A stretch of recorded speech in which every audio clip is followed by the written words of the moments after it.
Bienvenue chers internautes de la chaîne Léon Joléo. Nous sommes jeudi 1er février 2024 où nous commençons l'actualité au Nord Kivu. Les affrontements se poursuivent ce jeudi 1er février dans les territoires de Massissi. Des sources locales affirment que la rébellion a rencontré une grande résistance dans sa tentative vers la cité de Sake et sur le village de Kiroche à la route Sake-Minova. Ils ont jugé mieux de continuer à élargir leur zone derrière Mouchaki, Fossa, sur la cité minière de Rubaya. Maintenant, les motos passent, mais avec une grande crainte, car les bombardements de deux côtés sont intenses, a déclaré un habitant à Mouchaki. Le nouveau commandant de la 34e régiment militaire appelle à la collaboration de la population pour une victoire contre les M23. Le général Mabundani Chora, nouveau commandant de la 34e régiment militaire des forces armées de la République démocratique du Congo FARDC au Nord Kivu, appelle à la collaboration de la population pour une victoire contre les rebelles du M23 appuyés par l'armée rwandaise. Il a lancé cet appel mercredi 38 janvier 2024 lors de son arrivée dans la ville de Goma, chef-lieu de la province, pour la prise de ses nouvelles fonctions. Je cite, que la population sache que sans elle, nous ne pouvons pas réussir des opérations ici. Mener des opérations avec la population qui vous est favorable donne déjà de l'espoir pour une victoire, a-t-il soutenu devant la presse de Goma. Le général-major Chora Mabundani remercie également par ailleurs le chef de l'État pour la confiance placée à sa personne et se dit conscient du lourd travail qu'il attend de la conquête des espaces occupés par les rebelles du M23 RDF. A noter que le général-major Chora Mabundani remplace à ce poste le général-major Bruno Mpezo, rappelé à Kinshasa par la haute hiérarchie militaire pour des consultations après des accusations sur sa collaboration présumée avec les FDLR. La population de la province du Nord Kivu est appelée à beaucoup de collaborations avec l'armée régulière pour la réussite des opérations militaires en cours dans la province.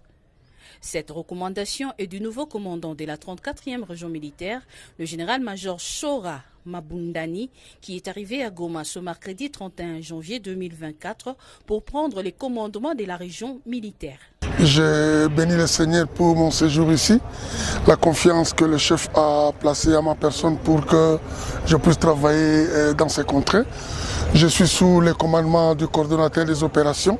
Nous pensons clairement que nous allons s'y mettre conformément aux instructions du coordonnateur des opérations ici et que nous puissions faire notre part dans notre secteur, celui de la 34e région militaire.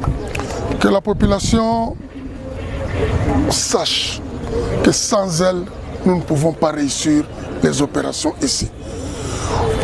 Mener des opérations avec une population qui vous est favorable donne déjà de l'espoir pour une victoire.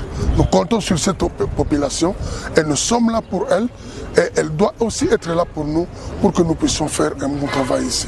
À l'aéroport international de Goma, le nouveau commandant a été accueilli par l'état-major de la région militaire, le commandant de la force navale et d'autres commandants des grandes unités. Rappelons-les, il remplace à ces postes le général-major Bruno Mpezo, rappelé à Kinshasa. En perspective du désengagement de la MONUSCO au Sud Kivu, Jean-Pierre Lacroix, le numéro 2 de l'ONU, va rencontrer Félix Tshisekedi. L'Union européenne envisage la mise en place incessante des dispositifs logistiques au soutien au processus de Nairobi dans la résolution diplomatique de l'agression que subit la RDC de la part du Rwanda.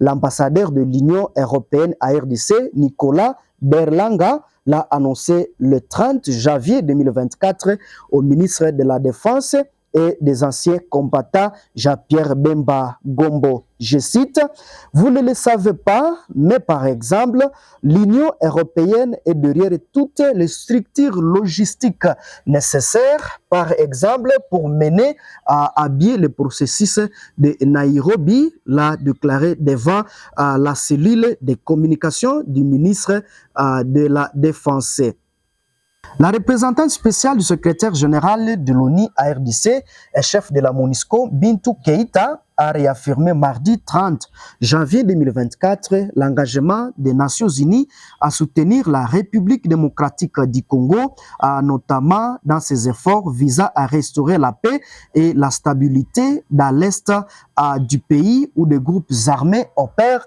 depuis 30 ans. Les Massissi, Rutshuru et Kwamu seront enrôlés au mois de juillet avant de voter le 5 octobre. Dans ce calendrier réaménagé, publié mercredi 31 janvier, la Commission électorale nationale indépendante CENI a fixé le chronogramme pour les opérations électorales dans les territoires de Massissi et Rutshuru au Nord Kivu ainsi que les Kwamut au Maindombi. Voici les grandes dates retenues par la CENI.